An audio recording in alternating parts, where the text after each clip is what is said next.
things that's quite important. It's all about tourism and investment daring.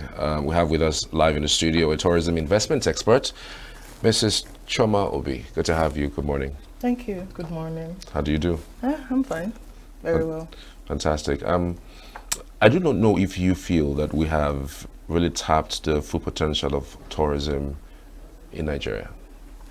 No, I don't think so.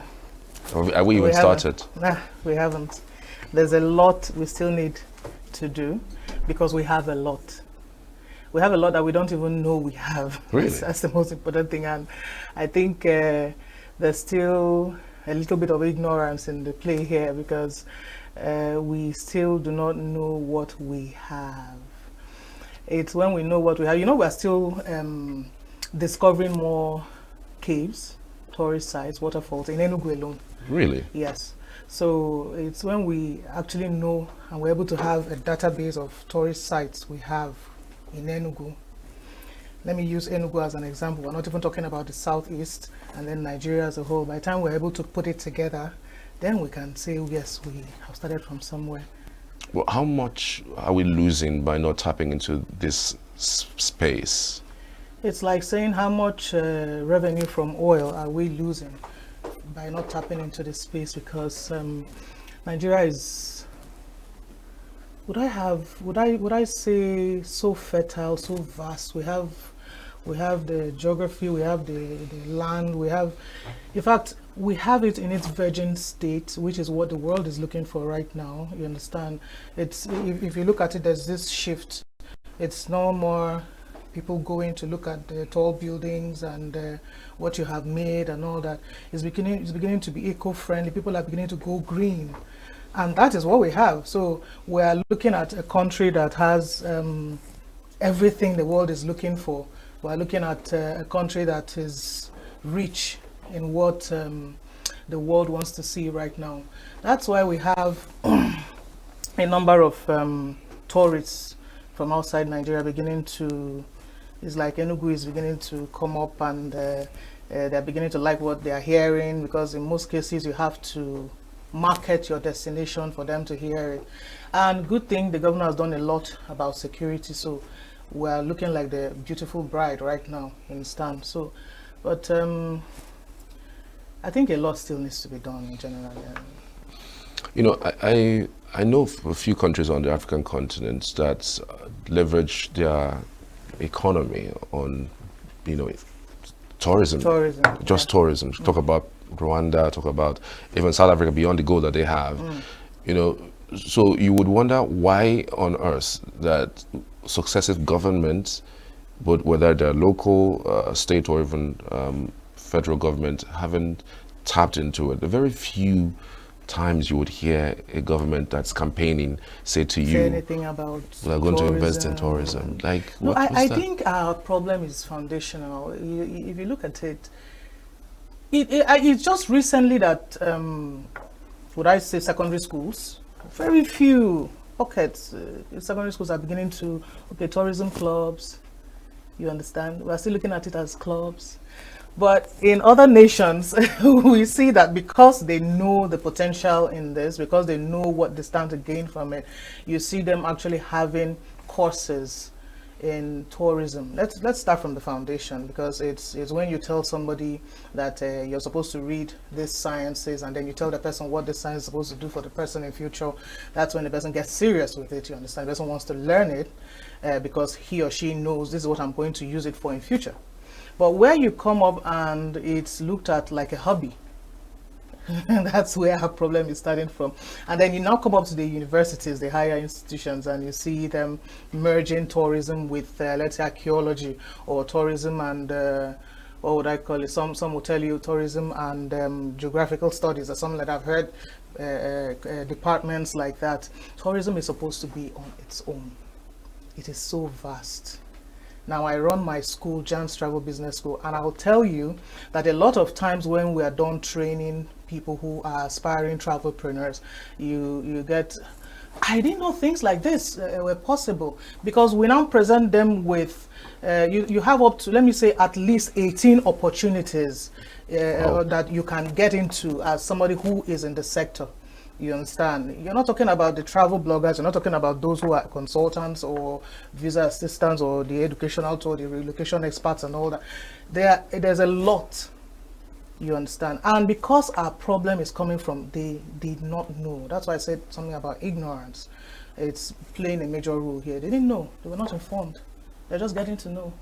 And they're getting to know at a time when maybe they had read one science course and they came out and it's not their passion and they're looking at something, I can do this and I love it, and it's foundational. We have a lot to do when it comes to tourism, which we are not doing right now, and I hope that with time some of these governments, I want to give kudos to Governor Mba. I think he's painting Enugu with a new color, a very bright color, and at least if we have the statistics, we'll look at what happened during the Christmas period and tell ourselves that something is happening, something different is happening.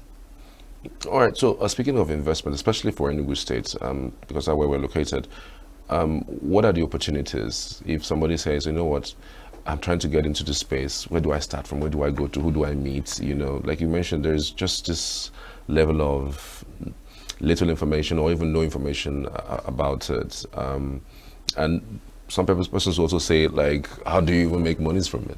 You know, because it's supposed to be an investment. All right, so what are the opportunities available for people who are looking to invest in tourism? Okay, at least a few weeks ago, we saw the beautiful news about Landmark and all that. That's a very nice one. That one was, I was so happy with that one. So, because I get, in the course of our job, we get requests, let's say from expatriates and or people coming from outside Nigeria. Please, we need a resort. We need somewhere we can just align with nature, you understand? And then you find out that you look around our hotels. You understand? Nike Lake came close. Nike Lake is the closest right now. That's when you come out of Ofobi African Center, you understand? Nike Lake comes close to it, but it's not yet there. And there are tourists, inbound tourists. You'll be very careful. Yes, security is good right now, but there's still a lot. We had an incident during Christmas where a lot of guests had to leave and all that nasty stories. I believe that Landmark is doing what we want to do, right? What we want right now, what we need, looking at Enugu right now, and I hope that other states in the southeast would emulate from Enugu real quick, because if he's coming in with that kind of investment, you can imagine what Nike Lake was at the time, at 6, 7, 10 years ago, and he's coming in with that kind of investment, trying to make it some sort of resort and things like that. You can now imagine the number of guests we'll start having to Nike Lake. So I think that first of all, resorts, there's a lot we can do with coming up with resorts, and that's one key opportunity for investment. And then you look at there should be I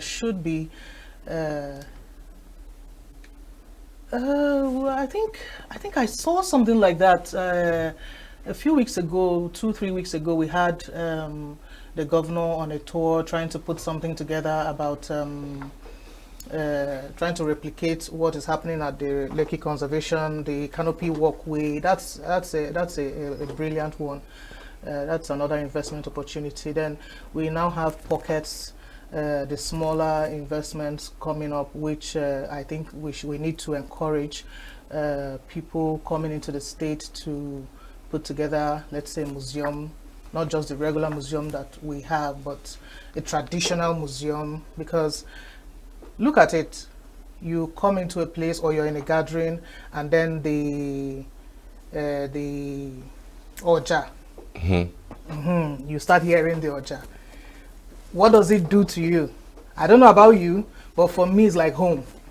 You understand? It's like a call from somewhere that only resonates with who I am, who you are as the Igbo man. Let me use the Igbo man. So I think these are some of the things we need, because we don't need to replicate what we see outside Nigeria. We have ours. Allow them to come and see ours. So we need museums like that. We need outlets. Let me tell you, I keep telling that story and people keep laughing. We had to cater to a few expatriates, and at some point I was looking for a place to take that. We want to get some souvenirs and all that. That was their request, and I looked around and I wondered what it was, and I had to, out of nowhere, I don't know how, I decided to take them to Newmarket, please. I tell you, they went to Newmarket and they were looking at our okwa. They were looking at our traditional plates, the gourds and all that. You know what these people bought after everything? Our broom. Whoa. Oh yes, they bought our broom, and the woman. I was just looking at the woman who was selling the local broom, and I could see in fact, she was a mixture of feelings. She didn't know whether she should laugh. She was she was shocked. I myself, I was that way because of all the things. Oh wow. My goodness! Of all the things for them to fall in love with, they wanted the palm wine calabash. They wanted the wooden plates and all that. But then the broom. You mean you use this to sweep? Oh yes, the Europeans. Yes, we use it to sweep. And you can see the wide gap, the difference between the vacuum cleaner, the rubber brooms, and our local brooms. But that was what they chose to go back with. And the woman wrapped it for them. And she had to actually wrap it for them to go back with on Ethiopian Airlines and all that. So it's... We don't need to replicate what they have. We already have a lot. We just need to add a lot more security, just a lot more light to it. Don't change it. Don't change it. They love it the way it is. Well, do you think that these investors would face challenges coming into with the Southeast with their investments like tourism investments? What major challenges are there, and how do you think government should start addressing them? Challenges, yes, they will. Now, the challenges they will face will be, let me tell you, ignorance, awareness. That's the basic challenge they're going to face, because we have the lands they can build on, we have the space, we have the people, human capital. Let me talk about that. But coming to human capital, when you talk about challenges, let me say ignorance. Let me put it at ignorance. Why? Because we've seen that the governor is working on security and he's actually getting it. Now, why did I say ignorance? When you have a company and you want to, you need employees and you are not able to get people with the knowledge, that becomes a problem. You understand? Now, the governor is doing a lot when it comes to opening up the state, investment opportunities for tourism and all that. Hold on. A lot of people just want you to be the kind of state that is stable enough for them to come in and invest, which is what the governor is doing. Okay, good.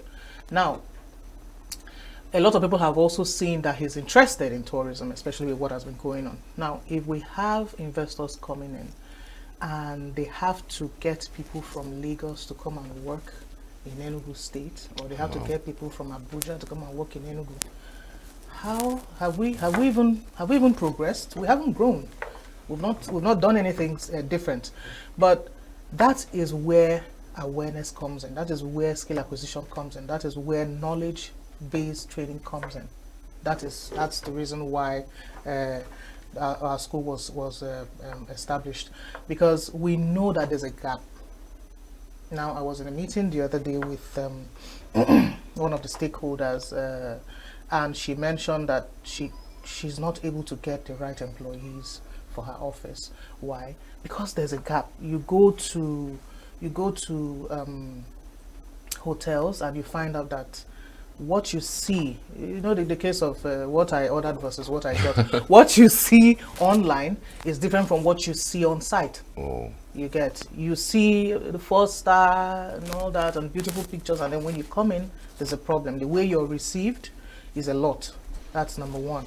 Okay, the beautiful environment and all that, and then you see a crack on the wall, and you're already beginning to what is going on, and then the person who is receiving you is typing on the computer, "I'm coming, ma." There are little things that dent or put a spot on hospitality. There are ways you receive people, and you don't even need so much advert anymore. They tell your story. They become your brand ambassadors. Word of mouth is the most powerful marketing tool. I keep telling the people I train. So the challenge we are going to have when it comes to investors coming into Enugu will be ignorance, because we have to be able to train people. We have to have people on ground. I'm sure that if the youths of a certain let me mention them, who knew what they had in that pine forest, they won't ask the governor to please collapse all of this and give them their land. They want to sell it off. You understand? But they don't know. They're not informed. So we in the sector of tourism education are the ones trying to make people understand that what you have can feed your community for generations. But if the governor is not making it, or if the government is not making it possible for them to be trained, then they will think that the Ohum waterfall is a place for me to go and kill all the chickens and all the blood and all. You're messing the spot up. You're messing it up. You understand? It's supposed to be a place for religious tourism. Why? Not because there's anything there that shows us that there's God there, but because when you go there, there's this peace that resonates with you. You understand? And to make it better, we have the monastery beside it. So you can imagine, all that is left is for us to put together a story. There's a lot about storytelling in tourism that works together. Put together a story, and you find people. There's this, take out your shoes when you come in and things like that. That's what makes tourism something to look out for. So that's what makes the difference. Let me put it that way. You understand? So I think ignorance is our problem. We need the awareness, and we need the awareness from the top. We need the awareness from the government. We need the government to be able to let people know that you can get a job in this place if you have this skill. Put them through the training. Give them scholarships to even go through the training, because most of them do not know what it is they're supposed to gain after this training. That's why the tourism industry is seen as Osafia. In fact, it starts and ends with selling flight tickets. Let me buy it for you, 100,000. Commission, that's just where it stops. How much is my commission? You get, so that's they see that, and that's why there's a lot of that we have a lot of scammers in the sector. So we on our part are trying to sift. You understand, while creating the awareness, while training them, theory, practical, bringing in the airlines into the mix, bringing in the government into the picture and all that. So I think our basic problem with the investments will just be the awareness and ignorance. Wow. The way you've put it now, that it's becoming clearer. I mean, if you have these opportunities and you don't have the right people to fit into these opportunities, the most massive, you are going to probably employ people from Abuja or from Lagos just to fit into positions, which of course might be too expensive as well. Too expensive, for that space. But then, as it stands in Enugu State right now, what are the places that you think that we could tap into immediately? Because I know there are several. I think there are 10 places that you can point at and say, look, these are places that people can start going. Say, for instance, in another few days, say on a Saturday, people can visit and then come back, or maybe stay over or something. And what are these places that you think government can just tap into it right now and then start using it and then promoting using social media and then radios and TV stations? Okay. I would want the governor to look more into places like our art galleries. Our art tells our story. I want to believe that if there's a lot of awareness, or let me put it this way: there's a lot of upgrade to places like the Center for Memories. Let me use that place right now. Let me use it now. Going there, let me tell you something. I have taken once or twice. I've taken children to the Center for Memories on experiential learning tours, and I should have sent you the picture. One of them broke down in tears one day. I had to hold her. You understand? There was a moment there because she was taken. She was given a history. She was taken back to. She's a student of Spring of Life. She was taken back to how it all started, what started the conflict, the war, and all that, the civil war, which I'm sure she had never heard that story, the way it was presented to her with the pictures and all that, what happened, the hunger, the famine, and all that. That's our history. That's a very important part of tourism. Our art, our history, very important. And I remember I told you something about storytelling. We need to tell our stories so that someone else will not tell our stories for us. The way they want people to, they want to understand it. We should tell our stories ourselves. Now, if places like that are given, let's say, the large building, very befitting welcome environment and things like that, and all of those pictures made very beautifully, I think that's a good one. Then you talk about our museum, the Unity Museum. A lot of things are beginning to get Newberries. there, yes, at Newberries. And if you look at it, we are beginning to sell the land there. I don't understand how that happened, but it's happening. Yeah. That's our tourism going. Yeah. You understand? And we're supposed to be collecting more. We're supposed to be adding more artifacts to the Unity Museum, and not all of that is happening around it. Now, we have some people, some gifted people who are doing things with their hands, the craft and all that. If you look at Enugu State, we don't have a place we can call the souvenir market. Forgive me, that was why I took people to Newmarket. Wow. You understand? Because that's where I'm supposed to go. I whenever I travel, that's the way I collect things. You think I'm crazy. The earrings, the coins and all that, and I keep them somewhere. I just love looking at them, and sometimes I just look at them. But these are some of the things that we need to have a souvenir market. You understand? Something like that should also be in place. I think the government can look into things like that, because with that you're giving a boost to the local businesses and people bringing things from the villages and all that. So let's look at the Center for Memories as one place. Let's look at the Unity Museum as another place. Let's look at the art galleries. When you talk about, we have someone, Bona Art Gallery. That's one of the places I've loved to go to and see. Then, if you look at it, you notice that we have the hiking trails. We're beginning to have our youths being serious about hiking. Why hasn't the government looked into things like that? I'm sure that, like, from January till now, I've had a number of them. Let's go hiking. Let's go hiking. They love what they are doing. You understand? It's something that can easily be upgraded immediately. Cash into things like that, and then sell it immediately. Another is, I bet you if we put together the hiking, map it out and start selling it, I'm sure we'll have a lot of people signing up for it immediately, even before Easter, because that one it's a recurring. I think some of these, and where else? Let's look at some of these traditional rulers' palaces. Those are, I don't have a tour of Enugu without taking the children to the palace of Igwe Emma. You understand? He's always, his palace is good. These are some of the things that are ours. These are our own. You understand?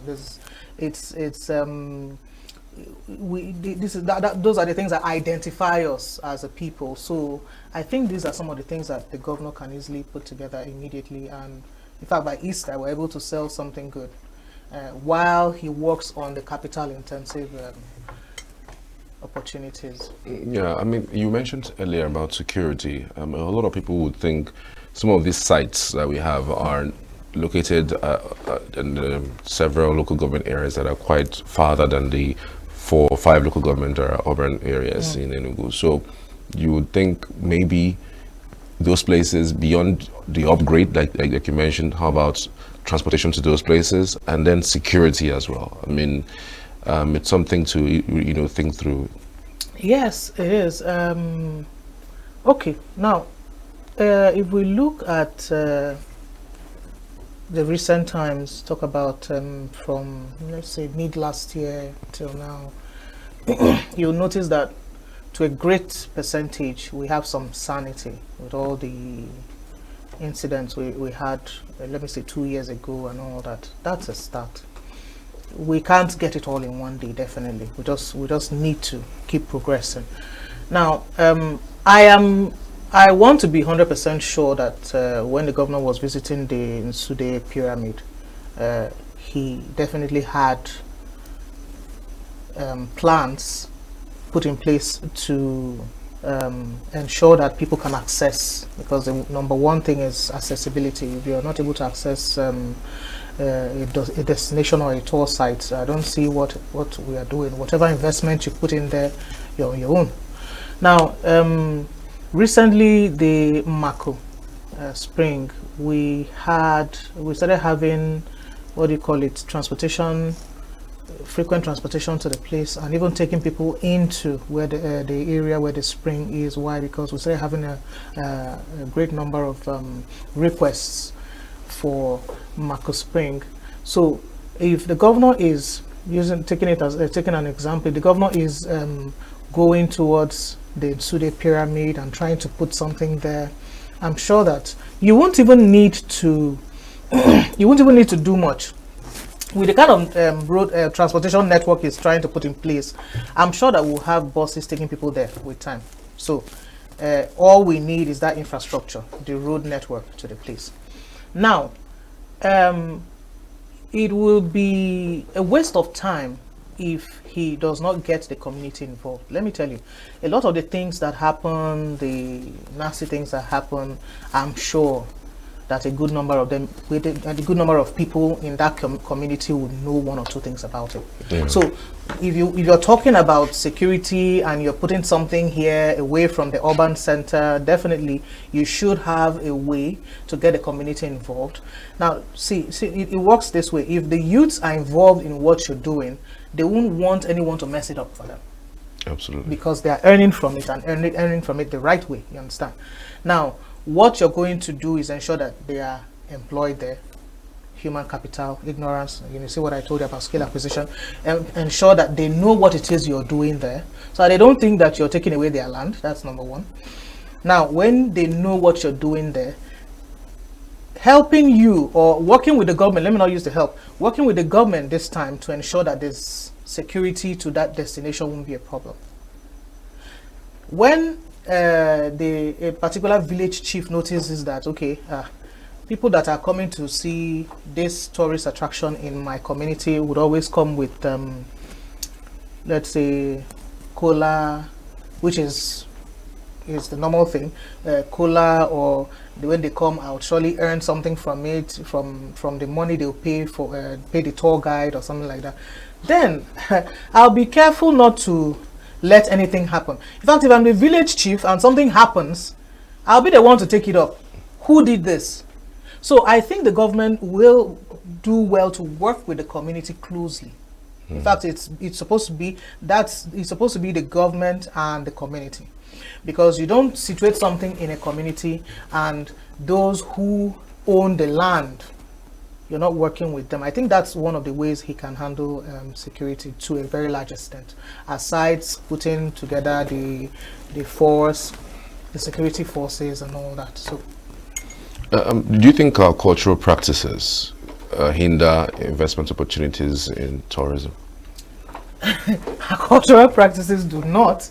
Let me say that our cultural practices are, to a large extent, not understood, because some people see it as I'm looking for the right word there. Some people see it as I'm trying to find the right word. Fetish. Okay. Okay. Yeah. Let me take that. Fetish. Evil. And in fact, I laughed at myself on one of my tours at the Center of Memories when they were talking about Igbo religious cosmology. They have an exhibition on Igbo religious cosmology, and I think Igbo religion or something like that. And when they said something about Ekwensu, oh God, I never felt so foolish. And that's why the thing with our job as tour travel professionals is you get to learn something every day. And then you have to clean away what you knew before because you find yourself feeling so foolish. And I think that's a picture of what our Igbo, our religion, just like what you asked them. It's grossly misunderstood. Let me put it that way. Now, it's not like we don't have the nasty ones. Definitely, we have the normal doctors. We have those who just want the money, so they will do whatever it is they want, and just for you to pay the money. And then we have, don't forget that we have people who are into massage. We have people who are into into giving the injections. You understand? And then we have people who are therapists. That's just the way I see it here, because when you do not understand something, it looks that's where the fear. That's where you have fear. It looks to you like a mystery and all that. So, but when you understand that, look, before the Western civilization came in, we had our religion there, and in a great way, it helped us to control a lot of these human errors we have right now. I think looking at it, I read religious and cultural studies in University of Nigeria, Nsukka. I think that was where I got to learn a lot about the reason for masquerades, even as small as that. So, Western civilization and the colonial masters simply played on what they saw, because you can't introduce something alien, you understand, you get a lot of resistance. So that's why they played into what they saw, the concept of Chukwu and the deities and all that, and you find out that what they simply did was, because we didn't know how to project or tell our stories to the world, they simply took it and told our stories the way they wanted us to swallow it, and that's how the world started seeing us. So I don't think our religion should be a problem. You're an investor, you have something good at heart. That's number one, check. Now you come into a community, you have gone through the government, you know what it is you want to do, you have your plan, check too, okay? The next thing is to go and align yourself with the community. Let them understand what it is you're doing, because they are the ones to tell you, no, you see this place, on this particular day you're not supposed to go here. Marcus Spring, they'll tell you if you're a lady and you're during your menstrual period or something like that, you're not supposed to go near the spring or something like that. So every community has those rights, you understand, those rules, those laws. So you're an investor, you're supposed to, it's the right thing to do, is what you're supposed to do. Understand the community you're going to locate your investment, let me use that. And then I think the rest is history, because once you have the youth and you have the community leaders, what else are we talking about?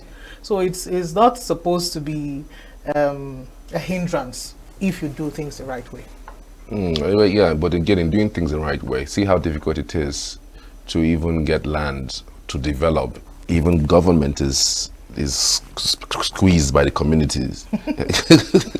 You know, government is even scared. Like they're trying to do something nice, but the community is telling you, "Can you just leave it the way it is?" They don't want that to happen. So, but some of them would say it's culture. Like the land was handed to them by their forebears, and so they cannot give it out for any kind of development. So some people will say those cultural practices, and even so some persons would tell you that at certain days you cannot come into a community, but that's the day that somebody has landed, and maybe he has a connecting flight from Enugu to somewhere else.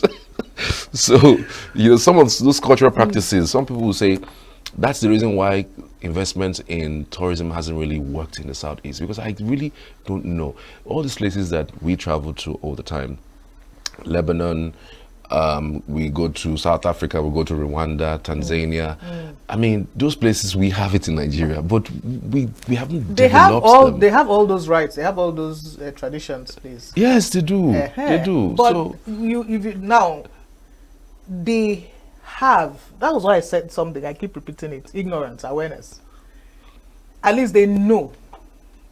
Now, you can't tell me that a whole community, with all the land they have, will tell you don't come here because you can't build. I'm sure there are places. After all, they give out places or certain parts of their community to people who want to plant rice, who want to do the agriculture and all that. So why not? So, but when let's say, using an example right now, it is seen that the community is supposed to benefit from a particular project, and then the project is put in place, and in the long run they're not benefiting from it. Let's say, just like what we started with, you bring in people from outside to come and work there, and then there are people in the community who could do those jobs, but you do not train them. They don't have the skill to do those jobs. Why would they want to give you another one? Simple logic. Now, our people are beginning to go from, what would I call it? They're beginning to progress in terms of our education. Education is doing a lot these days. So you can't tell me that we are still in those stone ages where people believe that, in fact, before you come into a particular community, you're supposed to remove your slippers.